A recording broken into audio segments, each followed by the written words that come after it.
like a Hellcat.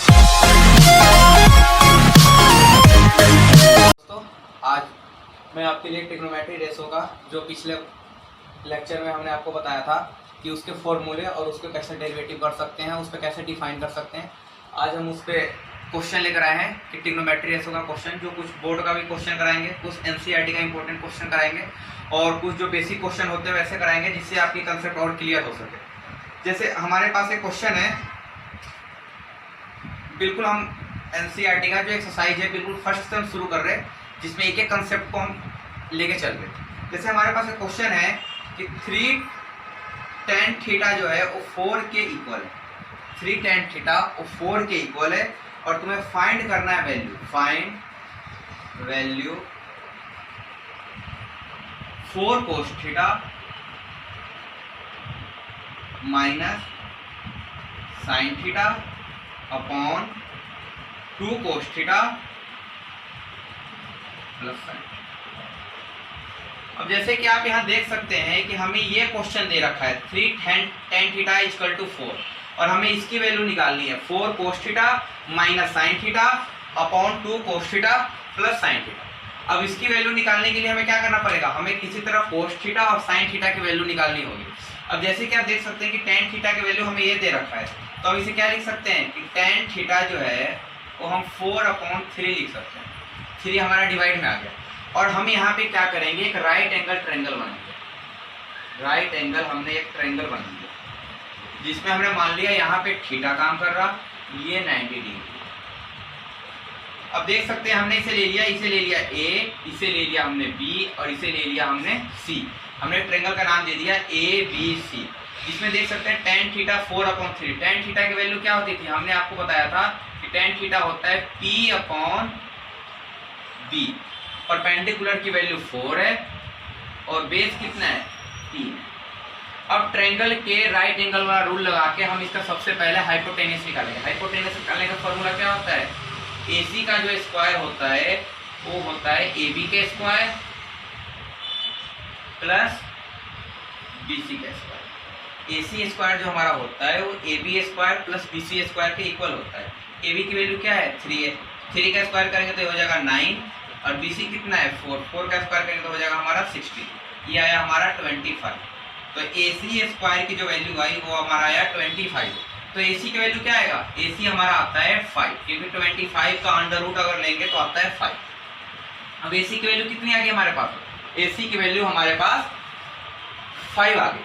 अब देखेंगे कि हम इसमें हमें क्या क्या निकालना है, cos थीटा और sin थीटा निकालना है। सबसे पहले हम वही निकालते हैं। cos थीटा की वैल्यू होती है B/H। B कितना है 3, हाइपोटेनस कितना है 5। हमारा cos थीटा की वैल्यू भी दोस्तों निकल गई। उसके बाद हम निकालेंगे sin थीटा। sin थीटा की वैल्यू निकालते हैं तो sin थीटा क्या होता है P/H। P कितना है 4 और H कितना है 5। ये देख सकते हैं कि जो फाइंड करने के लिए पूछ रखा था वो दोनों वैल्यू हमने यहाँ निकाल दी। अब इस इक्वेशन में हमें पुट करना है, इक्वेशन में पुट करेंगे और हमारी वैल्यू निकल जाएगी। अब देखते हैं पुट कैसे करेंगे। ये देखिए हमें क्वेश्चन करना है 4 × cos थीटा, तो हम लिखते हैं 4 × cos थीटा की वैल्यू क्या है हमारा 3/5 माइनस साइन थीटा की वैल्यू क्या है हमारे पास 4/5 अपॉन इसे करेंगे 2 × cos थीटा की वैल्यू क्या है हमारे पास 3/5 प्लस 4/5। अब इसे सबसे पहले हम सॉल्व करेंगे, ये कितना हो जाएगा, ये हमें सॉल्व करके हो जाएगा 4 3 12, 12/5 माइनस 4/5 अपॉन ये हो जाएगा 3 2 6, 6/5 प्लस 4/5। अब देख सकते हैं इसे हम सॉल्व कर लेंगे। इसे सॉल्व करके क्या आएगा, हमारा एलसीएम इन दोनों का आ जाएगा 5, ये आ जाएगा 12 माइनस का 4 और नीचे आ जाएगा 6 प्लस 4। 5 से 5 हमारा कट जाएगा तो वैल्यू हमारे पास आया 8/10। इससे अगर हम काट भी देते हैं तो हमारी आंसर आएगा 4/5। तो ऐसे क्वेश्चन दोस्तों हमारे बोर्ड में भी आते हैं कि किसी चीज की वैल्यू दे दिया, ट्रायंगल में एक ट्रिग्नोमेट्री के किसी चीज की वैल्यू दे देगा और फाइंड करने के लिए कहा कि ये फाइंड करो क्वेश्चन के बेस पे 4 cos थीटा, इसके जगह पे चेंज भी क्वेश्चन हो सकता है। आपको सिर्फ गिवन होगा, सिर्फ एक ट्रिग्नोमेट्री के क्वेश्चन गिवन होगा और उससे आपको निकालेंगे। अब हमारे पास दूसरा क्वेश्चन एक है, हमारे पास एक क्वेश्चन है। ये क्वेश्चन दोस्तों ध्यान से देखना, क्योंकि क्वेश्चन तो इजी है लेकिन थोड़ा सा इसमें कंसेप्ट जो लग रहा है वो थोड़ा सा चेंज जैसा लग रहा है। क्वेश्चन में कह रखा है कि एक हमारे पास राइट एंगल ट्रायंगल है ABC, एक हमारे पास राइट एंगल ट्रायंगल है ABC, जिसपे B पे 90 डिग्री का एंगल बन रहा है। B पे 90 डिग्री का एंगल बन रहा है। हम यहाँ मान लेते हैं C और यहाँ मान लेते हैं C, यहाँ A और यहाँ C। अब क्वेश्चन में दे रखा है कि tan A की जो वैल्यू दे रखा है, tan A की वैल्यू दे रखा है 1/√3। ये हमारा NCERT का क्वेश्चन है दोस्तों। तो देख सकते हैं tan A अपॉन क्या है, tan A की वैल्यू क्या दे रखा है, 1/√3 दे रखा है। इसको हम क्या लिख सकते हैं, P/B रखेंगे। तो परपेंडिकुलर कितना दे रखा है, जब देखो दोस्तों यहाँ A दे रखा है तो हमने इसे ले लिया, हमारा एंगल ये बन रहा है, तो इसके हिसाब से ये वाला हमारा परपेंडिकुलर है। तो परपेंडिकुलर का वैल्यू दे रखा है 1 और ये दे रखा है √3। सबसे पहले हम हाइपोटेनस निकालेंगे। हाइपोटेनस निकालने का हमने अभी आपको बताया था, कैसे निकालेंगे, AC का जो स्क्वायर होता है वो AB स्क्वायर और BC के स्क्वायर के इक्वल होता है। तो हम क्या लिख सकते हैं, √3 का स्क्वायर और प्लस 1 का square.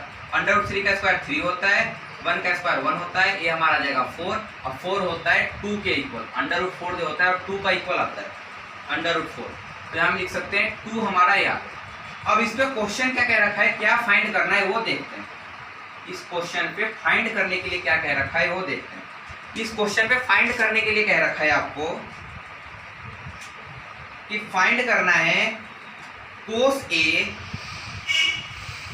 cos C minus sin A sin C। अब देख सकते हैं कि यहाँ पे हमारा जो ट्रिग्नोमेट्री एंगल है वो चेंज हो रहा है। एक बार ये निकालना है और एक बार हमें C पे निकालना है। और हमने आपको स्टार्टिंग में बताया था कि जिस एंगल पे निकालते हैं हाइपोटेनियस हमारा सेम होता है A पे, ट्रिग्नोमेट्री एंगल A पे निकालते हैं। A पे कौन कौन सा निकालना है, cos A की वैल्यू और sin A की वैल्यू। सबसे पहले हम cos A निकालते हैं। cos A की वैल्यू क्या होती है, बेस अपॉन हाइपोटेनियस, तो क्या हो जाएगा √3/2। उसके बाद निकालेंगे sin A का। तो sin A क्या होता है, परपेंडिकुलर अपॉन हाइपोटेनियस, ये हो जाएगा 1/2। अब देख सकते हैं हमने ट्रिग्नोमेट्री एंगल A पे निकाल लिया। अब हमें किस पे निकालने का नंबर है, C पे। तो जैसे हम C करेंगे तो ये हमारा हो जाएगा बेस और ये हमारा हो जाएगा परपेंडिकुलर। हाइपोटेनियस दोस्तों हमारा सेम होता है। तो सबसे पहले हम निकालेंगे cos C की वैल्यू। cos C क्या होता है, base upon hypotenuse.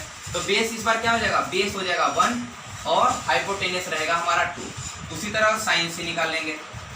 sin C की दोस्तों वैल्यू क्या आ जाएगी, हमारा sin C की वैल्यू होती है परपेंडिकुलर अपॉन हाइपोटेनियस। तो यहाँ हो जाएगा √3/2। ये हमारी वैल्यू आ गई, √3/2, 1/2, 1/2 और √3/2। अब इसको इसके करने के बाद हम सब इक्वेशन में पुट कर देंगे और हमारी वैल्यू निकल जाएगी। देखो हम करके आपको हम दिखाते हैं। तो ये क्या हो जाएगा, cos A की वैल्यू क्या है हमारा 1/2 माइनस sin A की वैल्यू क्या है हमारा 1/2 इंटू sin C की वैल्यू क्या है हमारे पास √3/2। और आप देख सकते हैं √3/4 हो जाएगा, √3/4 होगा, वैल्यू दोनों का सेम है। तो ये ऐसे लिख सकते हैं √3/4 माइनस √3/4। ये हम ऐसे लिख सकते हैं। ये वैल्यू हमारा कट जाएगा और हमारा जो आंसर आएगा वो आएगा 0। तो इस क्वेश्चन से हमें ये समझ में आता है कि ट्रिग्नोमेट्री एंगल जो होता है वो बहुत इंपॉर्टेंट होता है। ट्रिग्नोमेट्री एंगल से ही चेंज होता है। अगर आप हमेशा इसी को बेस और इसी को परपेंडिकुलर लेंगे तो क्वेश्चन गलत हो जाएगा। आपको देखना होगा कि ट्रिग्नोमेट्री एंगल कौन सा दे रखा है, उसके हिसाब से ट्रायंगल और उसके एंगल बनाते हैं। उसके बाद दोस्तों जो हमारा अगला क्वेश्चन है वो दे रखा है, ये वाला दोस्तों जो हमारा क्वेश्चन है ये 2015 और 2017 लगातार 2 बार बोर्ड में क्वेश्चन पूछा गया है। 3-3 नंबर का क्वेश्चन है और पूछा गया है। तो ये वाला क्वेश्चन बहुत इंपॉर्टेंट क्वेश्चन है। ये क्वेश्चन बहुत इंपॉर्टेंट है, तो ध्यान से आप देखिएगा और इसे करिएगा। ऐसा क्वेश्चन एनसीईआरटी में भी है और एनसीईआरटी का ही क्वेश्चन बिल्कुल जैसे दे रखा है। क्वेश्चन दे रखा है आपको tan A प्लस B की जो वैल्यू है वो दे रखा है √3। tan A प्लस B की वैल्यू दे रखा है √3 और tan A माइनस B की जो वैल्यू दे रखा है वो दे रखा है 1/√3। ये दो इक्वेशन हमें दे दिया कि tan A प्लस B की वैल्यू √3 और tan a माइनस बी का अंडर रूट 1/। तो जैसे हमें दे रखा है, दो इक्वेशन दे रखा है, tan a प्लस बी की वैल्यू दे रखा है अंडर रूट 3 और tan a माइनस बी की वैल्यू दे रखा है 1/। और आपसे कहेगा क्वेश्चन है कि find angle a and b, हमें एंगल a और एंगल b निकालना है। अब देखो हम कैसे निकालेंगे। हमें क्या दे रखा है, tan a प्लस b की जो वैल्यू है, अब आप देख सकते हैं अंडर रूट 3, tan किसकी वैल्यू होती है, tan होती है अंडर रूट 3 होती है tan 30, सॉरी tan 60 की वैल्यू होती है अंडर रूट 3, आपको पता है अंडर रूट 3 जो वैल्यू होती है tan 60 की होती है। वैसे यहाँ हम देखेंगे तो क्या हो जाएगा, tan a माइनस बी जो होती है 1/√3 किसकी वैल्यू होती है, tan 30 की वैल्यू होती है। अब आप देख सकते हैं कि इस तरह भी tan है और इस तरह भी tan है, यहाँ भी tan है और यहाँ भी tan है, दो इक्वेशन है। दोनों इक्वेशन को अगर सॉल्व करें तो क्या बन जाएगा हमारा, ये आया इक्वेशन हमारा a plus B equal to 60 और ये हमारे पास क्या आया, a minus B equal to 30। अब ये दोनों इक्वेशन को हम सॉल्व कर लें, इसे इक्वेशन हम मान लेते हैं फर्स्ट और इसे मान लेते हैं सेकंड। अब हम दोनों को सॉल्व करेंगे तो हमारा क्या आ जाएगा, ये हमारा बनेगा a plus B equal to 60 और a minus B equal to. अब आप देख सकते हैं यहाँ पे कि b एक वैल्यू प्लस का है और एक वैल्यू माइनस का है, तो इसे हम अगर सॉल्व करेंगे तो b से b हमारा कट जाएगा, ये हमारा आएगा 2a इक्वल टू 90 और a की वैल्यू जो आएगी 90/2, यहाँ से वैल्यू आएगी वो आएगा हमारा 45 डिग्री। एंगल a हमारा आ गया 45। अब आप a की वैल्यू चाहे इस इक्वेशन में या 1 और 2 किसी इक्वेशन में पुट करके वैल्यू निकाल सकते हैं। अब हम a की वैल्यू इसमें पुट करते हैं तो हमारा क्या आ जाएगा, 45 plus b equal to 60 degree, तो b की वैल्यू क्या हो जाएगी 60 डिग्री माइनस 45 डिग्री, तो b की वैल्यू जो आएगी वो हमारा आएगा 15 डिग्री। ये क्वेश्चन दोस्तों बहुत ही इंपॉर्टेंट है, ऐसा क्वेश्चन एनसीईआरटी में भी है तो आप उसे भी करने की कोशिश कीजिएगा। और जो भी वैल्यू इक्वल में दे रखेगा वो हमेशा इस तरफ जो भी ट्रिग्नोमेट्री होगा उसकी वैल्यू निकल जाएगा और आपको हो जाएगा। उसके बाद हम अगला क्वेश्चन लाते हैं।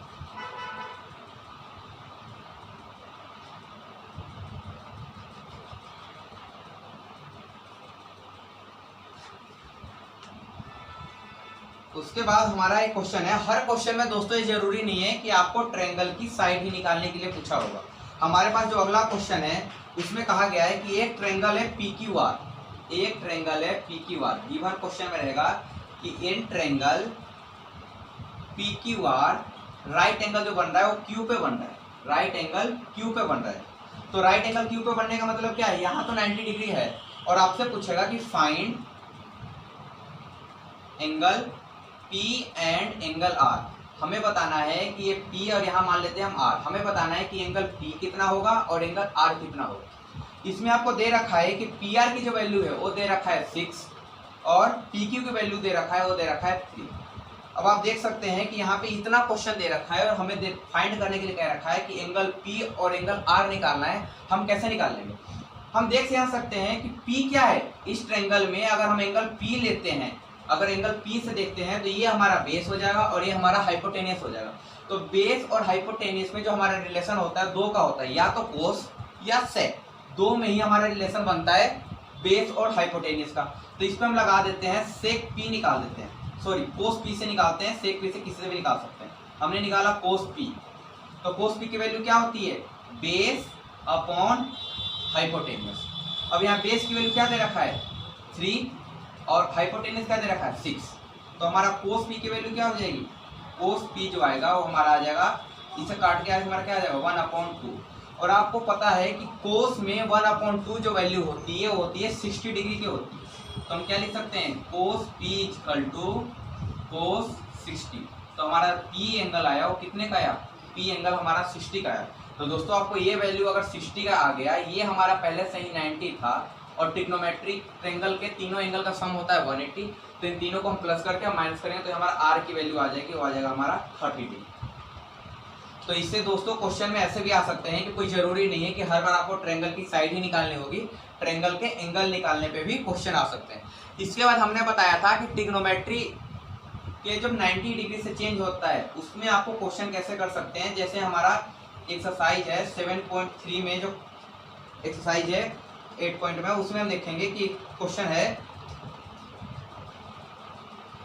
क्वेश्चन हमारे पास ये दोस्तों दे रखा है कि एक हमारे पास ट्रायंगल है पी क्यू आर, एक हमारे पास ट्रायंगल है पी क्यू आर, हमारे पास एक ट्रायंगल है पी क्यू आर और उसमें दे रखा है कि पी क्यू का जो वैल्यू है क्यू पे 90 डिग्री है, हमने यहाँ पी मान लिया और हमने यहाँ आर मान लिया। अब पी क्यू की जो वैल्यू दे रखा है उसने दे रखा है 5 और उसने दे रखा है कि अगर P R plus Q R को हम प्लस करते हैं तो हमारी वैल्यू आती है 25 और हमें फाइंड क्या क्या करना है, हमें फाइंड यहाँ करना है साइन पी, कोस पी और टेन पी। हमें यहाँ तीनों चीज की वैल्यू फाइंड करनी है, तीनों ट्रिग्नोमेट्री एंगल की वैल्यू निकालनी है। अब दोस्तों आपको पता है कि सिर्फ हमें दे रखा है ये बेस दे रखा है, अगर पी के हिसाब से लेंगे तीनों हमारा पी निकालना है तो पी के हिसाब से लेंगे तो ये हमारा बेस हो गया, ना हमारे पास परपेंडिकुलर ना हमारे पास हाइपोटेनियस है। तो सबसे पहले हम ट्रायंगल का रूल लगा देते हैं, हाइपोटेनियस वाला रूल। तो क्या कहता है कि जो हमारा पी आर का स्क्वायर होगा वो पी क्यू का स्क्वायर प्लस क्यू आर का स्क्वायर के इक्वल होगा। अब दोस्तों हम क्या करेंगे, यहाँ से हम एक रिलेशन निकाल लेंगे। तो पी आर की वैल्यू अगर हम यहाँ से निकालना चाहे तो क्या आ जाएगा, पी आर की वैल्यू आ जाएगी 25 माइनस क्यू आर का होल स्क्वायर, ये हो जाएगा हमारा पी क्यू का होल स्क्वायर और ये हो जाएगा हमारा क्यू आर का होल स्क्वायर, क्यू आर का होल स्क्वायर। अब आप देख सकते हैं कि पी क्यू की वैल्यू जो हमें दे रखी है वो दे रखा है हमारा 5 दे रखा है। यहाँ a माइनस बी का होल स्क्वायर का फॉर्मूला खोलेंगे तो 25 का स्क्वायर होता है 625 प्लस क्यू आर का स्क्वायर माइनस 2ab होता है, तो 2 की मल्टीप्लाई 25 में करेंगे हमारा हो जाएगा 50 Q R equal to P Q की वैल्यू कितना दे रखा है 5 दे रखा है, तो 5 का स्क्वायर हो जाएगा 25 प्लस ये हो जाएगा हमारा क्यू आर का होल स्क्वायर। अब देख सकते हैं क्यू आर का स्क्वायर इस तरह भी इक्वल के इस तरह भी है और क्यू आर का स्क्वायर इस तरह भी है, दोनों प्लस का है तो हमने यहाँ पे इसे कैंसिल कर दिया। तो हमारे पास क्या बचा 625, इधर को हम इधर लाएंगे तो ये हमारा क्या हो जाएगा 625 माइनस का 25 इक्वल टू ये इधर आके प्लस का हो जाएगा 50 क्यू आर, तो 50 डिवाइड में आ जाएगा तो ये कितना हो जाएगा हमारा 600/50 इक्वल टू क्यू आर। तो क्यू आर की जो वैल्यू आएगी हमारे पास दोस्तों वो आ जाएगी 12। क्यू आर की वैल्यू हमारे पास क्या आई, क्यू आर की वैल्यू हमारे पास 12 आई। तो हम क्यू आर के यहाँ पे यहाँ क्या लिख सकते हैं, यहाँ पे हमने 12 रख दिया, पी आर और क्यू आर प्लस करके आ रहा था 25, तो ये अगर हमारा 12 है तो ये कितना हमारा आएगा, ये हमारा आ जाएगा दोस्तों 13 आ जाएगा। आप माइनस करके चेक कर सकते हैं, 25 में से 12 गया तो हमारा आया 13। अब इसके बाद दोस्तों हम क्या करेंगे कि सबसे पहले हमें 3 एंगल निकालना है, साइन पी, कोस पी, टेन पी। अब आप देख सकते हैं ट्रायंगल का हमें बेस भी पता चल गया, परपेंडिकुलर भी पता चल गया और हाइपोटेनियस भी पता चल गया। अब सबसे पहले हम इस ट्रायंगल के तीनों चीज निकाल लेते हैं, अपना तीनों एंगल जो निकालना है हम तीनों एंगल निकालते हैं। सबसे पहले हमें क्या निकालना है, सबसे पहले हमें निकालना है साइन पी। साइन पी क्या होता है, परपेंडिकुलर अपॉन हाइपोटेनियस। तो परपेंडिकुलर क्या होता है 12 और हाइपोटेनियस क्या है 13, तो हमारा साइन पी निकल गया। इसके बाद क्या निकालना है कोस पी। कोस पी क्या होता है बेस अपॉन हाइपोटेनियस, तो बेस की वैल्यू क्या दे रखा है 5 और हाइपोटेनियस क्या दे रखा है 13। उसके बाद हमें क्या निकालना है टेन पी। तो टेन पी क्या होता है पी अपॉन बी, तो पी की वैल्यू क्या दे रखा है हमें 12 और बी की वैल्यू क्या दे रखा है 5। तो ये था दोस्तों हमारा ट्रिग्नोमेट्री रेशो का जो हमारा चैप्टर दे रखा है, उसका एक्सरसाइज फर्स्ट और सेकंड का। हमने जितने भी हमें इंपॉर्टेंट क्वेश्चन कुछ बोर्ड के थे, कुछ हमने बुक का बिठाया था, जो इंपॉर्टेंट क्वेश्चन लग रहा था वो हमने आपको कराया। अब जो हमारा वीडियो आएगा उसमें हम आपको बताएंगे कि ट्रिग्नोमेट्री रेशो के थर्ड में, जिसमें हम एंगल को चेंज करने के लिए कैसे निकालते हैं, वो आपको अगले वीडियो में बताएंगे। और इस क्वेश्चन को आप सॉल्व कर सकते हैं, और अगर कुछ भी प्रॉब्लम हो, किसी भी क्वेश्चन में डाउट है एनसीईआरटी का, तो आप हमें कमेंट बॉक्स में लिख के भेज सकते हैं। जय हिंद, जय भारत।